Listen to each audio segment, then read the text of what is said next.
Hello বন্ধুরা, আজকে আমরা শিখব প্যাটার্ন টুর কিছু ইংলিশ। তো তার আজকে সেন্টেন্সগুলো দেখব এবং প্যাটার্ন টুর পরের ক্লাসে দেখব তার কিছু ব্যবহার, কীভাবে কি বাক্য তৈরি করা হয়।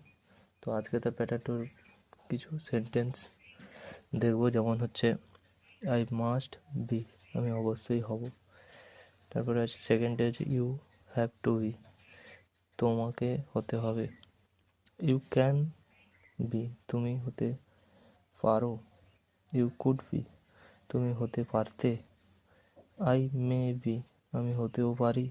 আই হেট টু বি, আমি হতেও পারতাম। তারপরেরটা আছে ইউ নিড টু বি, তোমার হওয়া দরকার।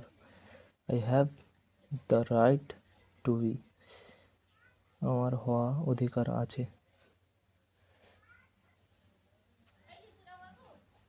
এই ভিডিওটা আপনাদের ভালো লাগলে লাইক করুন এবং আমি পরের ক্লাসে এর কিছু ব্যবহার দেখাবো, উদাহরণ। প্যাটার্ন ওয়ানে যেরকম দেখিয়েছিলাম সেকেন্ড ক্লাসে, তো এটারও সেরকম দেখাবো পরের ক্লাসে, এর কিছু ব্যবহার, কীভাবে এইটা দিয়ে বাক্য তৈরি করা হয়।